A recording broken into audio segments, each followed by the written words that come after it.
صدر ٹرمپ کا ایرانی یورینیم حاصل کرکے تلف کرنے پر اصرار۔ ایران سے مذاکرات جاری ہیں، صرف یہ چاہتے ہیں کہ ایران جوہری ہتھیار حاصل نہ کر سکے۔ صدر ٹرمپ کی صحافیوں سے گفتگو۔ آبرۂ ہرمز پر کنٹرول کا دعویٰ، ٹول ٹیکس کے بغیر جہازوں کی آمد و رفت پر بھی زور۔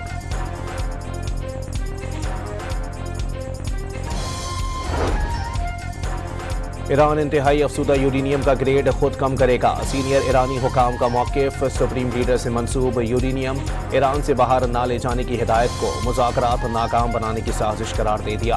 پاکستان کے ضد ڈیل کے مسودے پر امریکہ سے پیغامات کا تبادلہ جاری ہونے کی تصدیق۔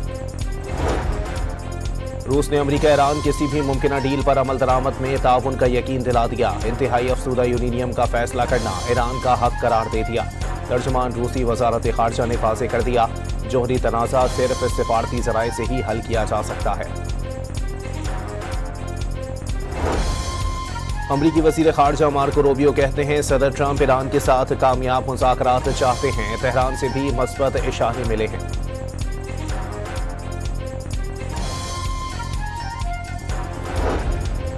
مسلح افواج ملکی دفاع، آزادی اور وقار کے لیے جانیں قربان کرنے کے لیے تیار۔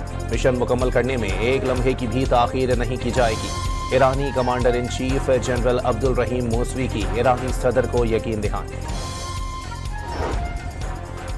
امریکی بمباری سے تباہ مناب اسکول کے شہداء کو خراج عقیدت، مائیں اپنے بچوں کی قبروں پر افسردہ، نم آنکھوں سے معصوموں کے خون کا حساب مانگنے لگیں۔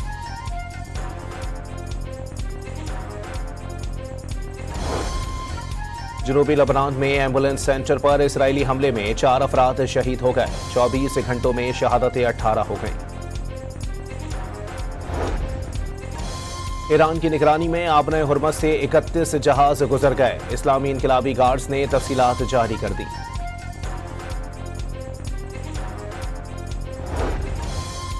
امریکی بحریہ کی جانب سے ایرانی بندرگاہوں کی ناکہ بندی جاری، سینٹ کام کے مطابق اب تک 94 جہاز واپس، 4 کو غیر فعال کر دیا گیا۔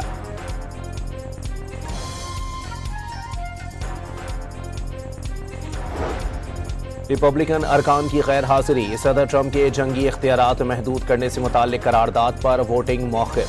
ریپبلکن کو معلوم تھا وہ ہارنے والے ہیں، رکن کانگریس مائک لیون کا طنز۔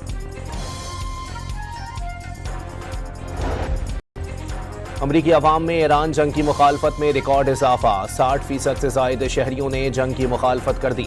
صدر ٹرمپ کی مقبولیت کا گراف بھی گر گیا، فاکس نیوز کی سروے رپورٹ جاری۔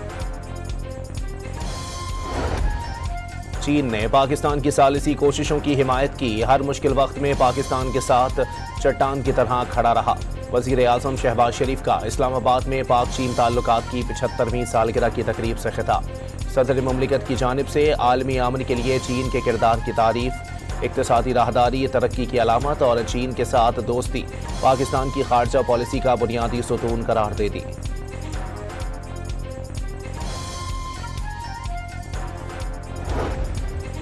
امریکہ نے حزب اللہ سے تعلق کے الزام میں 9 لبنانی شخصیات پر پابندیاں عائد کر دیں۔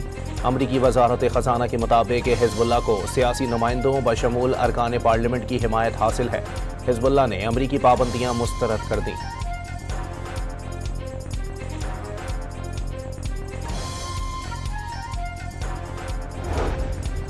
خطے کی کشیدہ صورتحال کا ایل این جی کی قیمتوں پر اثر، قیمت میں 28% اضافہ کر دیا گیا۔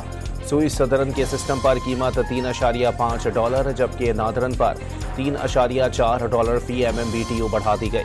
اوکرا نے مئی کے لیے نوٹیفیکیشن جاری کر دیا۔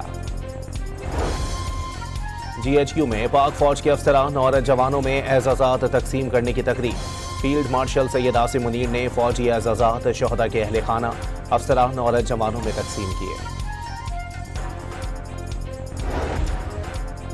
خیبر پختونخوا میں سیکیورٹی فورسز کے انٹیلیجنس بیسڈ آپریشنز، 48 گھنٹوں میں 23 دہشت گرد مارے گئے۔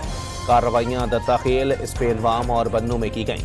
ہلاک دہشت گردوں میں مبینہ رنگ لیڈر جان میر عرف تور ثاقب بھی شامل۔ غزہ فلوٹیلا ارکان کے ساتھ اسرائیلی وزیر کی بدسلوکی کے خلاف ایتھنز میں احتجاج، شہریوں کا اسرائیلی سفارت خانے کی طرف مارچ۔